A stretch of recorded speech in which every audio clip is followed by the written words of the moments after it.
बऱ्याच वेळेस गोडाचा पदार्थ काय करायचा असा प्रश्न पडतो। वेळ खावा असू नये आणि सगळ्यांना आवडणारा असावा। तर आज आपण असाच मस्त शाही तुकडा पाहणार आहोत। अगदी ब्रेड आणि दुधापासून बनलेला हा गोडाचा पदार्थ तुम्हाला सगळ्यांना आवडेल, लहानांपासून मोठ्यांपर्यंत।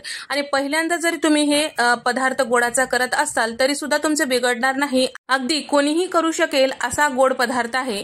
तर 1 लिटर दूध इथे मी गरम करायला ठेवलेलं आहे। यापैकी थोडंसं 1 कपभर इतकं दूध बाजूला काढून घेतलेलं आहे। पाव कप कस्टर्ड पावडर यामध्ये टाकून घेतलेला आहे। व्हॅनिला फ्लेवरचं टाकून घेतलेलं आहे। तर पहिल्यांदा आपल्याला हे सगळं दुधामध्ये व्यवस्थित मिक्स करून घ्यायचे, गुठळ्या वगैरे राहू द्यायचं नाही। या पद्धतीने दूध तयार झालं की आता इथं गॅसवर ठेवलेलं दूध जे आहे छान उकळत आहे, त्यावेळेस आपल्याला यामध्ये टाकायचे साखर। पाऊण कप साखर टाकलेलं आहे। तर हे सगळं साखर व्यवस्थित मिक्स झालं की यामध्ये तयार करून घेतलेले जे कस्टर्डचं दूध होतं ते टाकून घ्यायचं। ते सगळं छान व्यवस्थित मिक्स करून घ्यायचं। आता या दुधाला छान दाटसरपणा येईपर्यंत आपल्याला हे दूध शिजवून घ्यायचं आहे। तर कस्टर्ड पावडर मध्ये कॉर्नफ्लोअर असते, त्यामुळे दूध जे आहे करपू शकतो, त्यासाठी आपल्याला सतत या पद्धतीने मिक्स करत राहायचं आणि गॅसचा फ्लेम मध्यम ठेवायचं। मोठ्या गॅसवर हे कस्टर्डचं दूध तयार करून घ्यायचं नाही। तर इथे आपल्या या दुधाला छान दाटसरपणा आलेलं आहे, तुम्ही बघू शकता। या पद्धतीने दाटसरपणा आलं की गॅस बंद करायचं।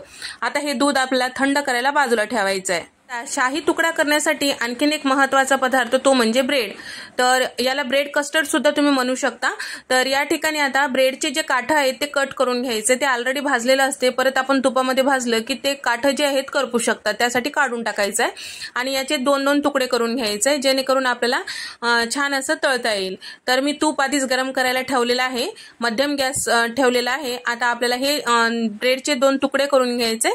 छान असं कट करून घेतलेले जे ब्रेड आहेत ते तुपामध्ये छान असं कुरकुरीत होईपर्यंत तळून घ्यायचं, लालसर होईपर्यंत तळून घ्यायचं। गॅसचा फ्लेम मोठा ठेवायचा नाही, मध्यम गॅसवर आपल्याला हे ब्रेड तळून घ्यायचे, कारण ब्रेड आधीच बेक झालेला असते आणि त्याचबरोबर तुपामुळे पटकन ते करपू शकते।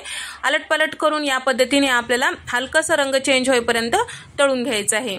तर या ठिकाणी या पद्धतीने सगळे ब्रेड मी तळून घेतलेले आहे। साधारण एक 10 ते 12 मी ब्रेड कट करून घेतलेले होते, ते सगळे तळून घेतलेले आहे। तर याचे काठ तुम्ही फेकून देऊ नका। तर ते काठ जे आहेत ब्रेडचे ते तुम्ही मिक्सरला फिरवून तुम्ही कुठल्याही टिक्कीमध्ये वगैरे यूज करू शकता।